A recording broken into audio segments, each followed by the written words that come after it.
চলছে যোগসুর ভোট গণনা। ইতিমধ্যে কিন্তু 26টি কেন্দ্রের ফলাফল ঘোষণা করা হয়েছে। তবে এই যোগসুকে কেন্দ্র করে ইতিমধ্যে কিন্তু একটি হাড্ডাহাড্ডি লড়াই আমরা দেখতে পেয়েছি এবং এই লড়াইয়ে উৎসুক জনতাও কিন্তু অংশগ্রহণ করেছে। আমরা যদি আপনাদের একটু জানিয়ে রাখতে চাই, জগন্নাথ বিশ্ববিদ্যালয়ে যে প্রধান ফটক রয়েছে সেই প্রধান ফটকের সামনে কিন্তু উৎসুক জনতা ভিড় করেছে জগন্নাথ বিশ্ববিদ্যালয় কেন্দ্রীয় শিক্ষার্থী সংসদ নির্বাচনের ফলাফল কী হয় সেটা দেখানোর জন্য। আমরা যদি আপনাদের একটু দেখানোর চেষ্টা করি তাহলে দেখতে পাবেন যে এই যে জগন্নাথ বিশ্ববিদ্যালয়ের যে প্রধান ফটকটি রয়েছে সেই ফটকের সামনে কিন্তু বড় একটি জায়ান্ট স্ক্রিন স্থাপন করা হয়েছে।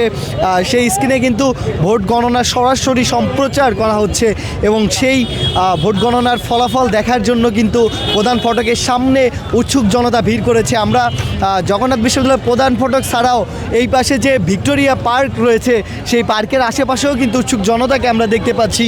এই জগন্নাথ বিশ্ববিদ্যালয় কেন্দ্রীয় শিক্ষার্থী সংসদ নির্বাচনে দুই ভিপি প্রার্থীর রিয়াজুল ইসলাম এবং একেএম রাকিবের মধ্যে যে হাড্ডাহাড্ডি লড়াই চলছে, এই লড়াইয়ের সংবাদ কিন্তু সারা দেশব্যাপী ছড়িয়ে পড়েছে এবং এই সংবাদ পেয়েই কিন্তু এই যে জগন্নাথ বিশ্ববিদ্যালয় যেটি রয়েছে সেখানে কিন্তু উৎসুক জনতা ভিড় করেছে চূড়ান্ত ফলাফল কী আসে সেটি দেখার জন্য।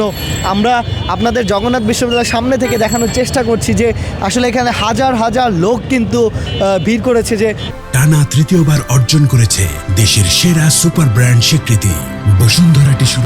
ফলাফল কী হবে সেটি জানার জন্য আমরা দু একজনের সঙ্গে কথা বলেছিলাম। তারা যেমনটি জানিয়েছেন যে অনেকে কিন্তু গতকাল রাত থেকে এই যে জগন্নাথ বিশ্ববিদ্যালয়ের সামনে যে ফটকটি রয়েছে এই ফটকের সামনে অবস্থান নিয়েছেন। তারা কিন্তু কেউই জগন্নাথ বিশ্ববিদ্যালয়ের শিক্ষার্থী না, কিন্তু এই ফলাফল জানার জন্য পুরো দেশবাসী কিন্তু চেয়ে রয়েছেন যে এই ফলাফল কী হবেন সেটি জানার জন্য আসলে তারা এখানে অপেক্ষমান। তবে আপনাদের আরও একটি বিষয় জানিয়ে রাখতে চাই যে জগন্নাথ বিশ্ববিদ্যালয়ের কেন্দ্রীয় শিক্ষার্থী সংসদ যে নির্বাচন রয়েছে এই নির্বাচনকে ঘিরে কিন্তু আইন শৃঙ্খলা বাহিনীর কঠোর নিরাপত্তা ব্যবস্থা আমরা নির্বাচনের আগের দিন থেকে গ্রহণ করতে দেখেছি।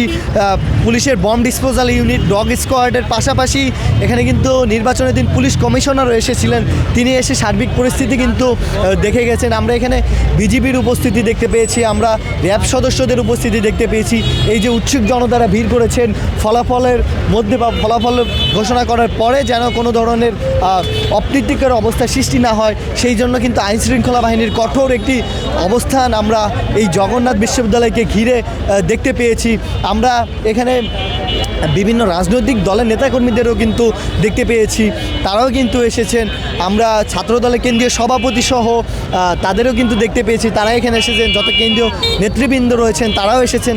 আমরা শিবিরের নেতৃবৃন্দকে দেখেছি, আশেপাশে জগন্নাথ বিশ্ববিদ্যালয়ের আশেপাশের শিবিরের যত ইউনিটগুলো আছে সেখানের কয়েকজন নেতৃবৃন্দকেও কিন্তু আমরা এখানে দেখতে পেয়েছি। তবে তারা আমাদেরকে যেমনটি জানিয়েছেন এখানে কিন্তু কোনো ধরনের অপ্রীতিকর অবস্থা তৈরি হওয়ার মতো কোনো অবস্থা এখানে নাই এবং আইন শৃঙ্খলা বাহিনী জানিয়েছেন তাদের কিন্তু যথাযথ প্রস্তুতি এখানে রয়েছে।